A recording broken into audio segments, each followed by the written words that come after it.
Olá, estamos começando a 12ª edição do Conversa Cultural, aqui pela TV Câmara de Itajaí, no canal 14 da Claro e também no YouTube da Câmara de Vereadores de Itajaí. E a gente tem a honra de receber hoje a cantora, jornalista, professora, produtora e agora também produtora de websérie. Bárbara Damasio, você não para, mulher! Então, obrigada, Elis, muito obrigada por esse espaço para falar sobre esse projeto tão bacana que é a websérie Cultura em Formação. Cultura e Informação. Então, aqui no nosso Conversa Cultural, a gente costuma falar das artes em geral, da cultura em geral, mas especificado ou a dança, ou o canto, ou a arte plástica, mas hoje a gente vai falar sobre essa websérie maravilhosa que eu já vi os 2 primeiros episódios que estrearam. Um estreou no dia 1º de agosto, o outro já estava disponível hoje pela manhã. Eu já vi ambos, maravilhosos. Obrigada. Me diz uma coisa, como é que surgiu essa necessidade de se falar sobre formação em cultura, né? Ou no caso, a cultura em formação? Então, esse é um projeto que nasceu durante o período da pandemia, onde eu trabalhei muito como apresentadora na Café Maestro Produções, que era a única forma que a gente tinha de viabilizar projetos culturais. Então, eu fiz diversas lives ali, junto com o Marcelo, com a Elaine Kalov, com o Kaique. E então, eu gostei de fazer isso, apesar de ser um pouco tímida com as câmeras, eu sempre me comuniquei no rádio, né? 13 anos de Rádio Univale, eu sou jornalista também, para quem não sabe. E essa sempre foi a minha única atuação dentro da área do jornalismo, né? Dentro do rádio. Do rádio. E aí, com a pandemia, eu me tornei uma apresentadora também, e foi um desafio bem grande para mim, porque realmente, apesar de ser muito brincalhona e tal, a câmera me travava, né? E aí veio junto com você, tá nesse projeto bonito do Cultura e Informação, a Elaine Kalov, ela tá junto com você. Ela é a comentarista, né, do programa, da websérie, e a gente criou juntas esse projeto, porque a Elaine, ela me antecedeu no Conselho de Cultura, ela era a presidente do Conselho de Cultura e eu vim depois dela, né?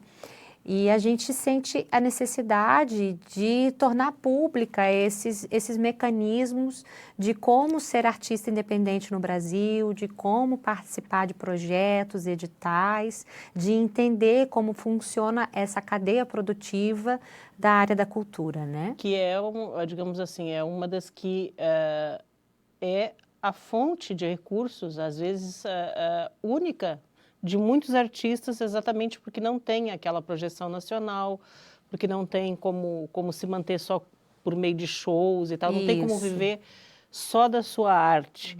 Né? Infelizmente, são vários, a maioria é assim.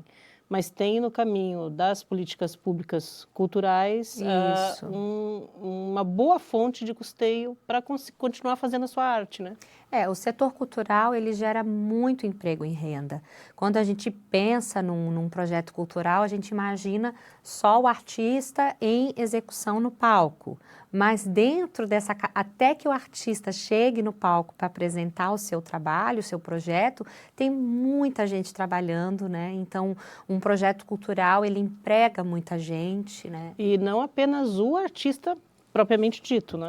O que às vezes as pessoas pensam e falam de forma errada, fulano ganhou não sei quantos mil na Lei Rouanet e acha que a pessoa pega o dinheiro público e coloca para ela vai viajar.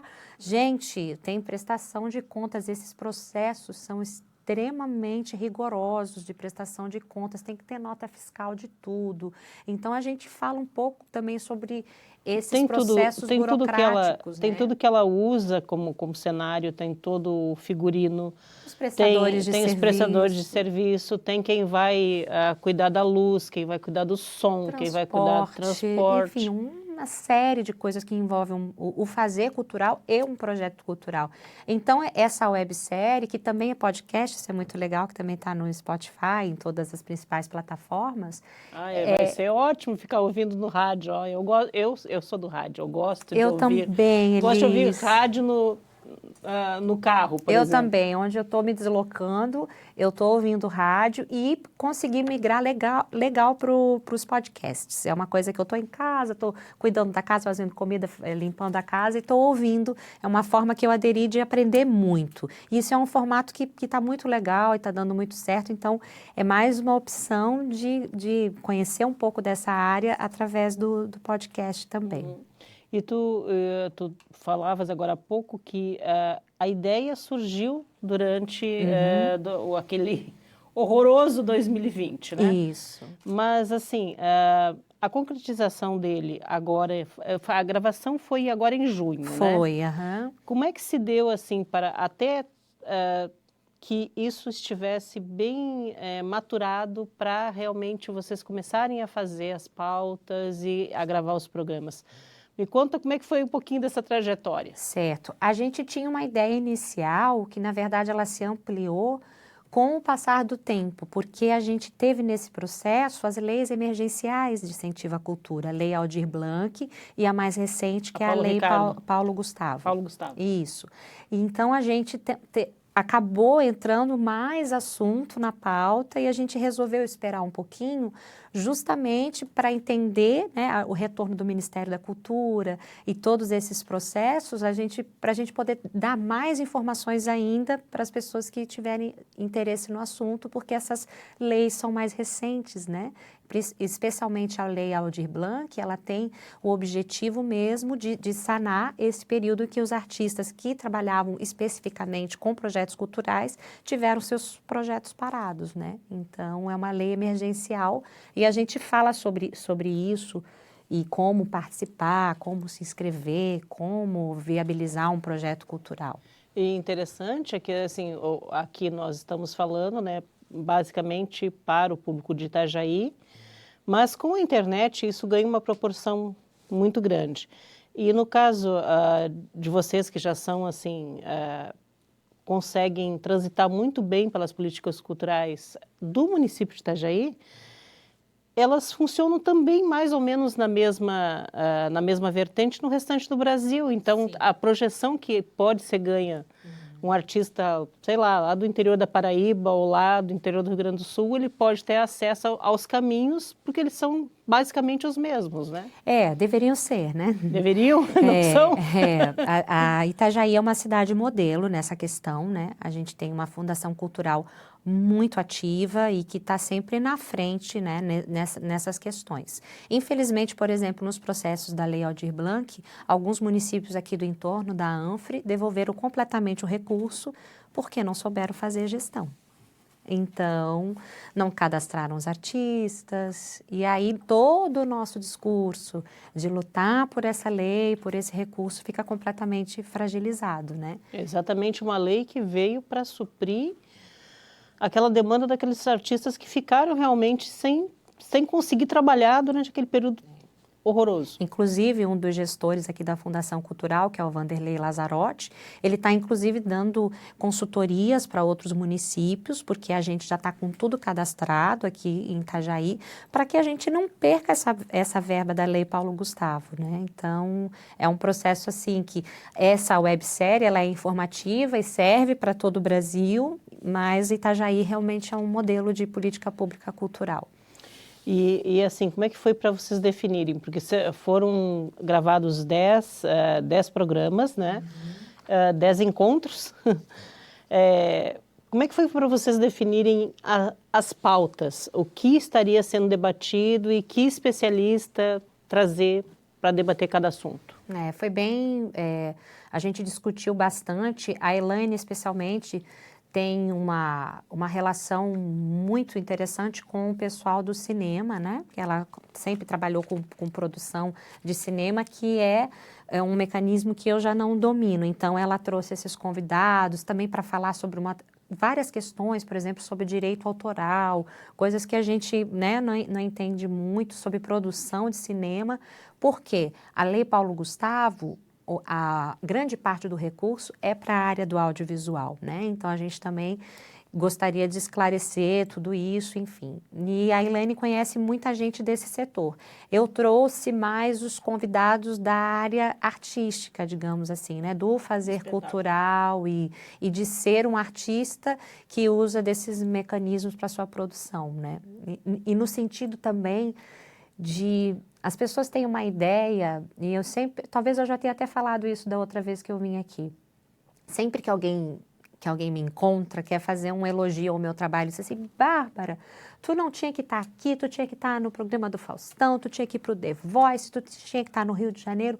Aí eu fico pensando, por que as pessoas têm essa ideia de que a arte, o fazer cultural está sempre ligado a uma relação de glamour, de fama, né, de reconhecimento. Então, as políticas públicas, os projetos, os editais dão justamente essa base para a gente poder ser artista e morar na nossa cidade, circular, lógico, fazer projetos de intercâmbio, circular, mas ser artista. Eu defendo muito isso e defendo muito a descentralização do eixo Rio-São Paulo. Acho que o Brasil é imenso e a gente pode e deve fazer cultura, arte e cultura na cidade onde a gente nasceu, por que não, né? E imagina, se eu for cantar samba no Rio de Janeiro, quem vou ser? Eu sou apenas mais uma, né, cantora de samba. E aqui eu tenho um projeto de roda de samba há 15 anos no mercado público, que cada vez mais tem mais gente. Menina, é um sucesso. Olha, nos últimos tempos mesmo está lotando assim.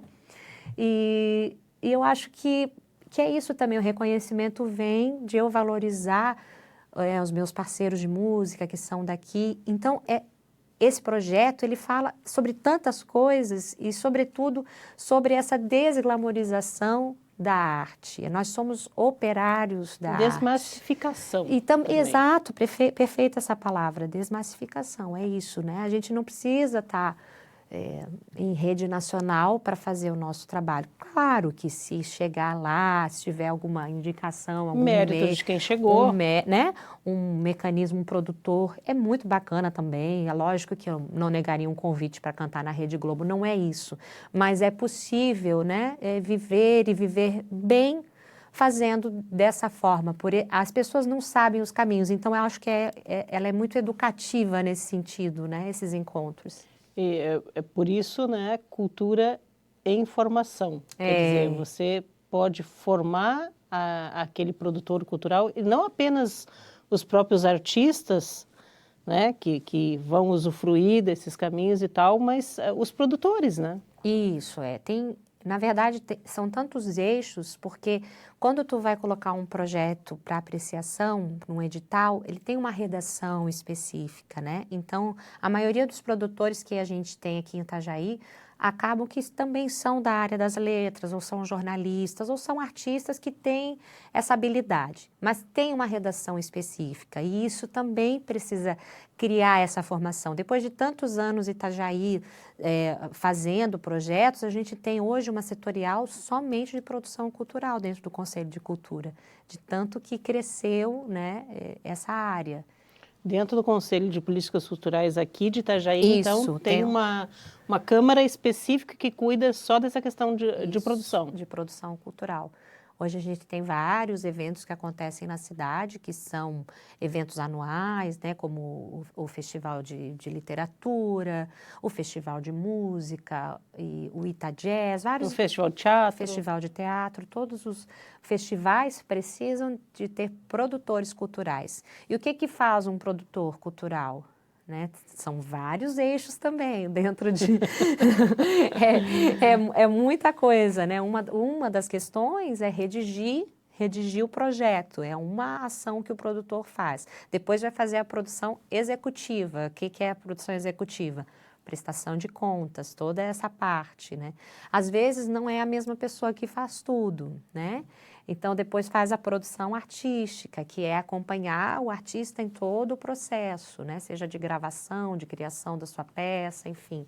E isso que tu estás falando é muito importante, porque muitas vezes, pelo menos assim, grande parte das pessoas que trabalham com arte que eu conheço, que são os artistas, eles não dominam, digamos assim, as técnicas, a linguagem, a forma de fazer, por exemplo, a questão legal, a emissão das notas, o que precisa na prestação de contas, como fazer para se fazer entender, de colocar isso para o poder público, para saber, tem que financiar assim, assim, assim.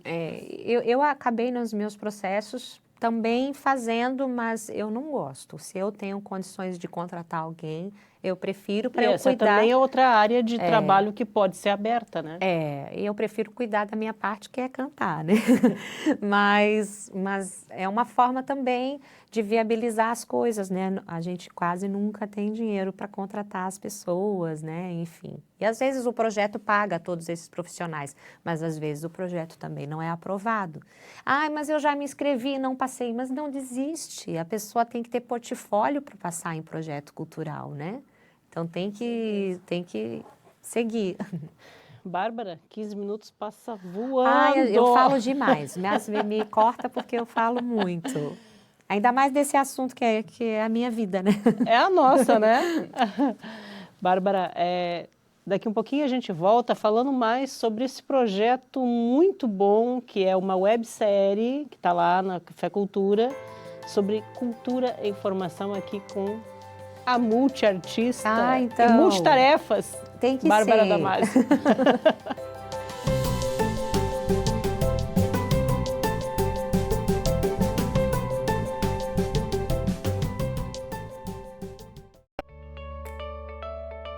Fique por dentro do que acontece na Câmara de Vereadores de Itajaí. Inscreva-se no canal do YouTube. Curta a página no Facebook. Siga o perfil no Instagram e também no Twitter.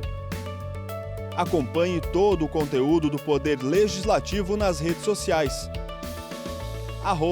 @Câmara Itajaí.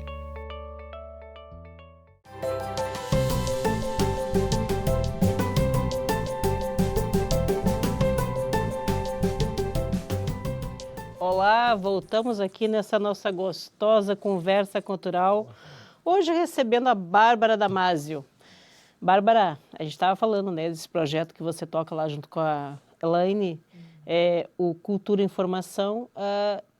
Vamos voltar para ele, assim, o primeiro episódio vocês fizeram com o professor Beto Severino, que está lá em Portugal. Isso, né? Conversou com a gente online. E assim, maravilhas da tecnologia. Ele falou algumas coisas que eu achei bem interessante, assim, né? Foi falado muito, claro, sobre o fazer, né? De como se empenhar para que os projetos possam sair do papel, para que você possa ser ou um produtor cultural, ou um artista e tal, e tenha como sobreviver da sua arte. Uma coisa que ele colocou, que foi muito sintomática, foi essa questão da necessidade da política pública. Só que a gente sabe também, né, que no Brasil, agora, voltamos a ter um Ministério da Cultura atuante. Como é que...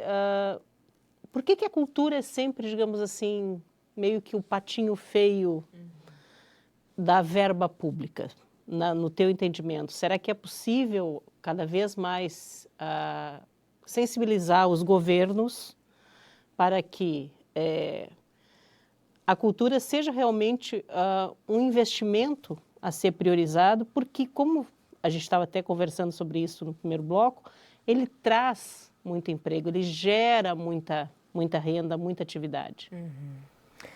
Olha, eu queria também ter essa resposta, sabe? Eu não sei por que o setor cultural ele foi tão criminalizado. Eu acho que a gente pode usar essa palavra, eu acho que por desconhecimento.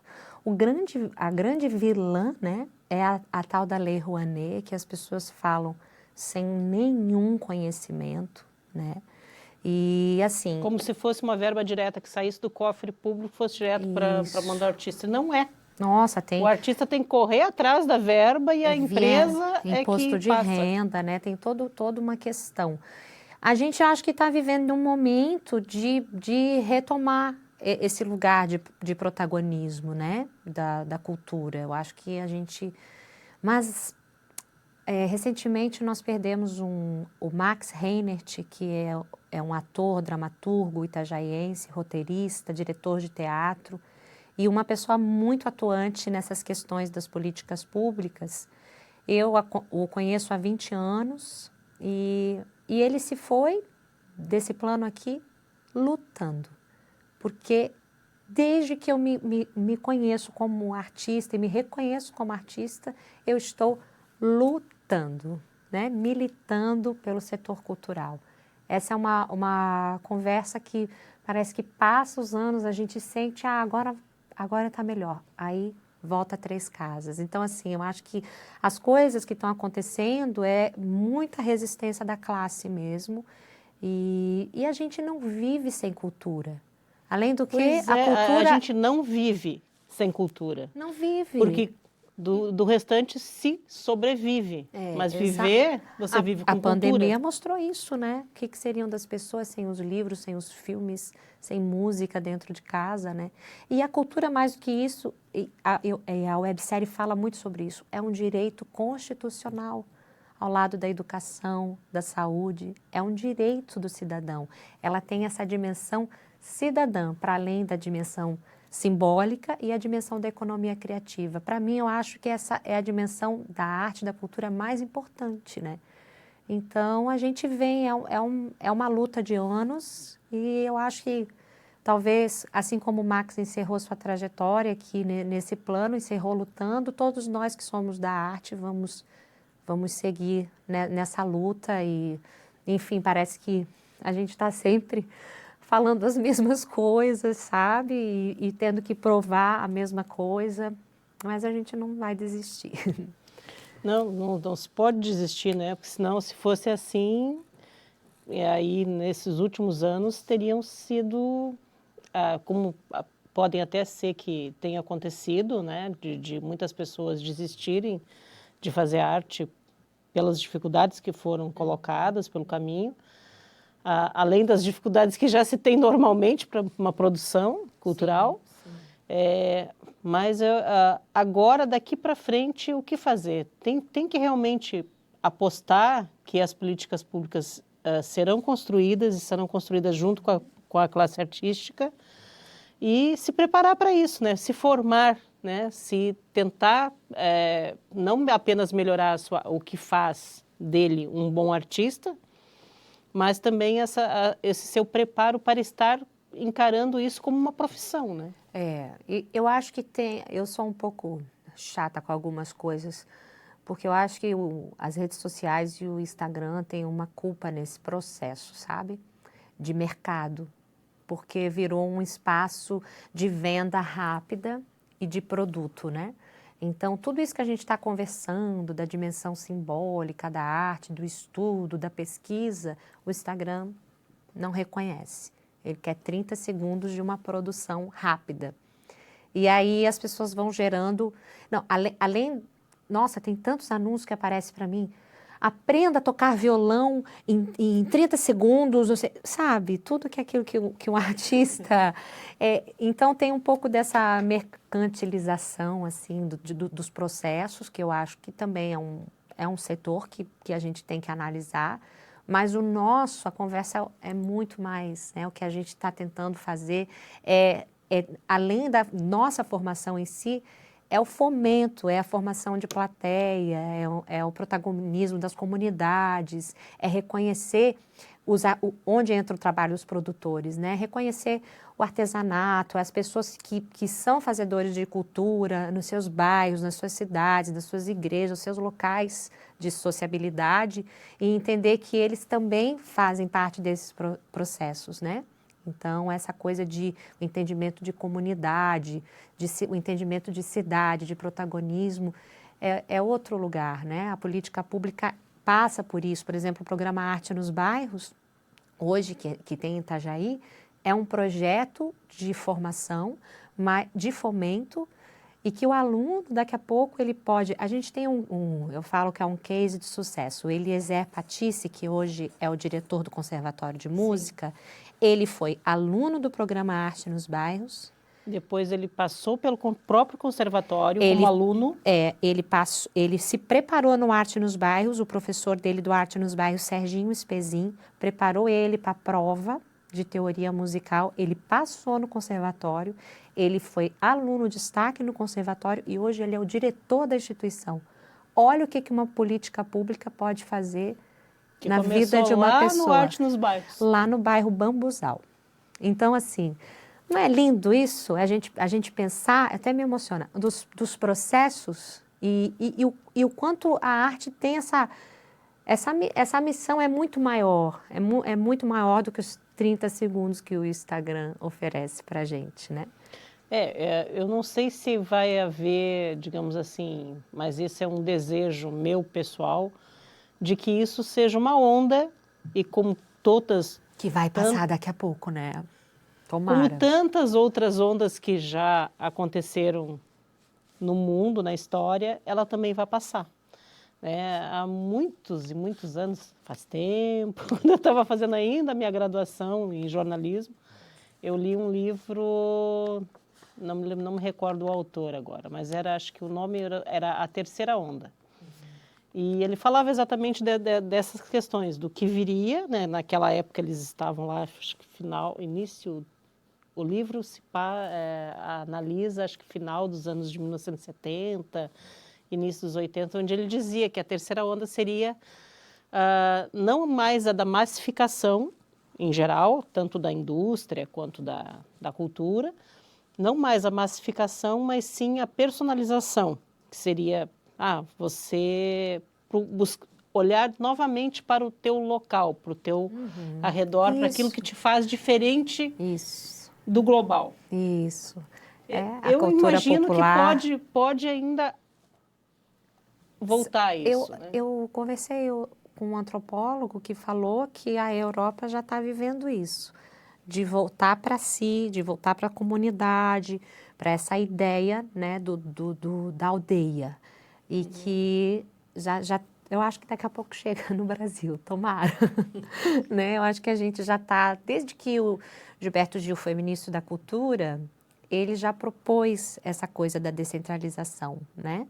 E aqui em Santa Catarina a gente tinha as secretarias regionais que faziam esse trabalho de descentralizar, né? O eixo Rio-São Paulo e, no caso, aqui em Santa Catarina, sempre que se tem os editais, os projetos na capital, né? Então, pensar, imagina quanta gente, quanto artista tem, né? Vale Europeu, o Oeste, o Litoral, é muita gente. E tanta diversidade de formações, de culturas diferentes aqui que tem no nosso estado, que seria muito profícuo se aqui também tivesse, assim, muitos projetos localizados. Sim, e porque... Tem material, tem muita gente.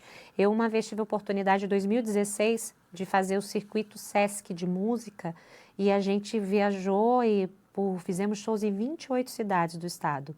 É impressionante como cada região tem uma cultura diferente. Santa Catarina são vários países dentro de um estado, assim. Muita gente ficou muito impressionada com a cultura do Oeste, né?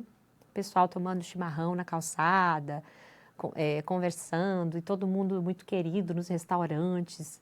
Aí, quando a gente chegou em uma cidade do Oeste, tinha um carro, um menino de moto passando. Hoje, Bárbara Damasio, no Teatro do Sesc, com uma moto.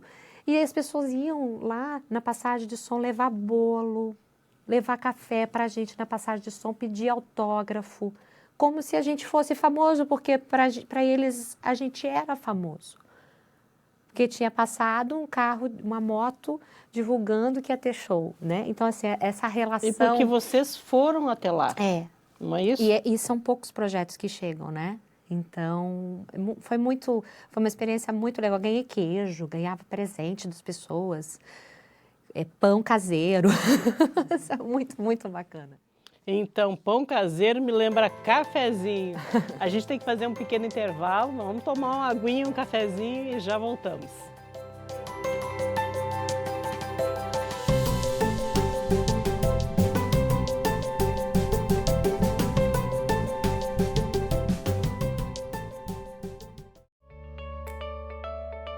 Fique por dentro do que acontece na Câmara de Vereadores de Itajaí.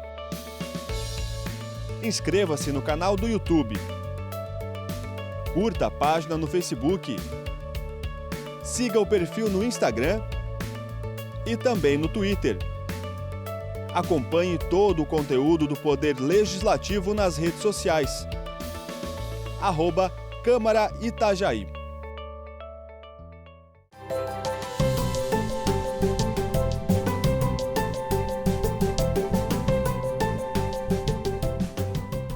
Voltamos aqui no Conversa Cultural, que hoje entrevista a Bárbara Damasio, que está aí, né, com esse projeto maravilhoso, Cultura em Formação, a websérie, que foi toda inteiramente gravada ali no Café Maestro e que está com, você pode ver depois no link na descrição lá no YouTube, né, do endereço para acessar todos os vídeos. Eles vão colocar um por dia, até quando eu vi hoje, dia 2, já tinha 2 São programas. 10 episódios. São 10 episódios. E, assim, o bom é que depois vai ficar ali, né? Não é porque estreou num dia que ele vai sumir, não. Ele vai ficar ali. É um conteúdo para sempre, E assim, você falava um pouquinho, né? A gente falou ao longo do programa de hoje, de como vocês fizeram para estabelecer quais seriam as temáticas a serem trabalhadas. Achei bem interessante essa questão de por que cultura e informação, porque você tem que se formar para isso. Tem uma ênfase bem grande na profissionalização de todas as áreas dentro da cultura, né? Realmente é uma necessidade, né? Precisa fazer. Eu acho que a websérie ela vem para também desmistificar algumas coisas que às vezes nos editais parecem muito difícil. E eu sempre digo, as pessoas têm preguiça e acham que é muito difícil. Outro dia um amigo falou, Bárbara, eu não estou conseguindo me inscrever aqui. Aí eu digo, tá, senta aqui, o que está faltando? Não estou conseguindo tirar uma negativa na prefeitura, uma certidão negativa de débito. Aí a gente foi ver ali, não sei porquê, ele estava devendo para o município R$25. Aí há 3 anos ele deixava de se cadastrar em edital porque não sabia que estava devendo R$25. Aí fomos lá no balcão do cidadão e conversamos e vimos algum tipo de uma pendência que ficou, não sei identificar. E aí conseguiu se cadastrar. Né? Às vezes é muito fácil. Outra coisa, você precisa ter um MEI ou pessoa jurídica. Às vezes tem alguns editais que só dá para se inscrever pessoa jurídica. Também é muito simples fazer um MEI e possibilita emitir nota fiscal pelos serviços prestados. Né? Muito interessante também os benefícios. Então a gente fala sobre todos esses processos de uma pessoa que quer viver essencialmente da sua arte através de projetos culturais e desses mecanismos, né, os profissionais que precisam contratar para que o projeto se estabeleça. Por exemplo, a websérie, ela é um projeto cultural. Então, inclusive, vocês têm financiamento da própria Fundação Cultural, né? Isso, ela é via Lei de Incentivo à Cultura, com a parceria do Instituto Sorrir.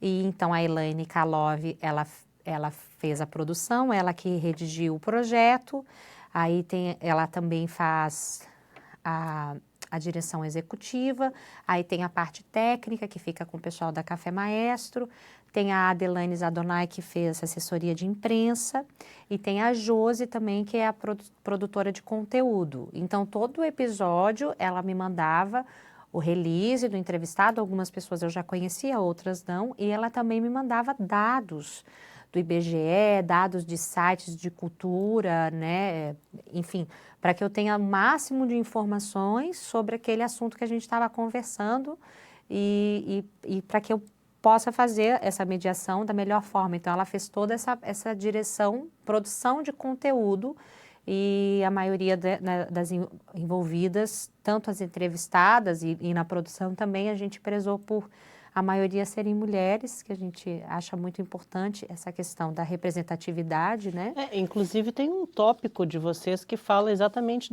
dessa produção cultural por mulheres, né? Isso. Essa aí é uma preocupação de vocês. É uma preocupação e é uma crescente. Eu acho que a gente pode afirmar que o setor cultural, ele é movido mais por produtoras e artistas, né? Então, é um setor que tem muitas produtoras e a gente viu também de falar sobre isso. Como em todo ambiente, na cultura também tem machismo, né? Então, a gente também fala sobre a importância, né, da mulher ter mais esse espaço que é nosso, né? E também não ter esse lugar de fala na produção e todos os processos de realização de um projeto. Lá dentro do Café Maestro, vocês conseguiram um bom ambiente também para conseguir colocar esse trabalho, porque você já desenvolveu outros trabalhos junto com eles, né? Sim, nossa, eles têm toda a parte técnica, é um estúdio maravilhoso, que fez um projeto muito, muito de ajudar os artistas. Eles faziam lives durante a pandemia e o dinheiro arrecadado era todo repassado para os artistas. Então, é uma empresa que tem uma consciência cultural, né? É um estúdio que já gravou vários artistas do Brasil inteiro e aderiu também a esse formato de podcasts, que é muito legal, tem todo vocês podem ver aí nos vídeos que já estão disponibilizados, tem uma mesa para ser uma mesa de conversa mesmo, e para ficar essa ideia de descontraída, enfim. Eu acho que esse formato é uma coisa que vai ficar, esse formato de podcast. Pelo menos eu tenho ouvido tanta coisa, assim, de assuntos, variedades, enfim, notícias, é muito interessante. Você sabe que isso é uma coisa que é uma coisa boa, porque está se voltando à questão da entrevista, do se falar com mais profundidade sobre as coisas do que apenas reportagens ou aquilo que fica na superfície, né? E o podcast, nesse caso, privilegia também um pouco mais de aprofundamento, né? E busca trazer pessoas especialistas em suas áreas, né? Então, a gente conversou com muita gente nesses 10 episódios, porque eram cerca de dois convidados por episódio. Eu aprendi muito, assim. Eu que acho que já sei um pouco da área cultural, aprendi muito, porque a gente nunca consegue ter domínio de tudo, né? E ainda mais das outras áreas, né? Porque a minha área é a música, então os mecanismos do fazer artístico das outras áreas realmente foi muito interessante, assim, conhecer e ouvir das pessoas, principalmente da área do cinema. E acho que tá muito interessante, estou doida para ver já os próximos episódios. E o que vocês pensam? Vocês pensam já de fazer por temporadas, de quanto em quanto tem uma expectativa de fazer a cada quanto tempo, por exemplo? Olha, eu queria muito seguir com esse projeto. A gente está em conversa com a Elaine, com o pessoal da Café Maestro, para dar seguimento, porque pauta não falta, né? Então, o assunto né? E depois a gente pode abrir, já não tem mais assunto para falar sobre políticas públicas, então vamos entrevistar os artistas em si, divulgar projetos, enfim, né? Então, é uma infinidade de possibilidades. Sim, essa opção de vocês por já gravar tudo, né? Foi gravado durante o mês de junho, todos os episódios. Não sei exatamente como é que vocês fizeram, se foi tudo numa semana só ou se foi... Foi em 3 dias. Em 3 dias vocês gravaram uns 10 episódios. Né? E cada episódio, gente, tem ali, em cerca de 35 minutos de conversa. De conversa. Não tem música, não tem vídeo, é conversa. Mas é muito... A gente acabava achando que não tinha conversado nada. São 30 minutos que passam voando. Sim. O nosso aqui são 45 dividido em 3 de 15 e já passa voando. Sim. né? A necessidade de se falar, de se aprofundar sobre isso é muito grande, né? E que bom também um projeto que as pessoas se encontram para conversar, né? Eu acho que a gente precisa retomar de conversar, gente, para além da mesa de bar, as pessoas... Eu falo para os meus amigos, eu quero ser chamado para confrarias em que a gente discuta um assunto, que a gente... olha, essa semana tem que ler um capítulo de tal livro, para que a gente tenha um conteúdo para conversar. Eu acho que o podcast, a websérie, retomou essa necessidade das pessoas conversarem e falarem dos assuntos que encantam a si, né, e que a gente domina. Por exemplo, eu posso ficar conversando contigo sobre horas aqui, né, sobre música por horas, ou sobre cultura, porque é um assunto que me emociona, que me move. Então, acho que as pessoas têm que se encontrar mais para falar daquilo que gosta, né? Com certeza, e tem que ter quanto mais se falar em cultura, quanto mais se fizer de projetos culturais e de divulgação nessa área, tanto melhor, porque às vezes pode ser que ali, por exemplo, se alguém vê um episódio teu ali e isso despertar para que ela veja, eu posso viver da minha arte, eu posso dar andamento naquilo que eu tinha só na minha cabeça, de repente eu posso viabilizar, né? Eu acho que a gente tem um objetivo também da websérie, é dizer que é possível e que a gente tem que corromper essa ideia. Já faz tempo que passou essa ideia de que artista não quer nada com nada, sabe? Nossa, eu tenho visto assim, a minha geração, eu acho que não sofreu tanto, mas a geração anterior, a minha família sempre me incentivou a trabalhar com arte. Inclusive, quando eu fiz jornalismo, meu pai falou, eu nunca me esqueço, por que tu não faz música direto? Eu ainda que tive não, vou ter outra formação, porque, né, tenho mais uma opção, eu sempre gostei de comunicação, de escrever, de falar. Mas, não, por que tu não espera para fazer música? Não tinha a música aqui em Itajaí quando eu comecei a fazer faculdade de jornalismo. Não tinha faculdade de música. Depois eu fiz a faculdade de música. Mas eu acho que a gente tem que mudar essa mentalidade, né? A arte é uma profissão, é um ofício como outro qualquer e tem todas as possibilidades de se viver e viver muito bem, né? Graças muito às políticas públicas. Isso. Que é importante frisar. Existem, embora ainda sejam aquém do que deveria ser, mas elas existem e a gente tem que ocupar esses espaços. É nosso direito, né? É direito dos artistas ocupar e realizar projetos através de políticas públicas. Então, Bárbara, assim, bom, tá lá no Café Maestro, acho que tá aqui Cultura e Informação no YouTube, @cafemaestro/vídeos. Não deixe de conferir, porque tá ótimo mesmo, os episódios estão maravilhosos, com pessoas qualificadíssimas. E assim, já tô doida para ver o próximo. Ai, que coisa boa, Elis, fico tão feliz. Eu me senti assim tão honrada de poder mediar essas conversas assim e ouvir tanta gente sabida, tanta gente inteligente, especialista na sua área. É muito bom a gente aprender, né? Eu fiquei muito muito feliz com o convite, com essa parceria com a Elaine, com a Josi, com a Delaine, com o Café Maestro, com o Marcelo, com o Kaique, todo o pessoal lá. Foi muito bom. E a nossa conversa aqui está quase chegando ao final, mas eu queria, assim, você já é nossa convidada para sempre que tu tiver novos projetos, que bom, eu adoro. Vir aqui, a gente está cada vez tentando abrir mais.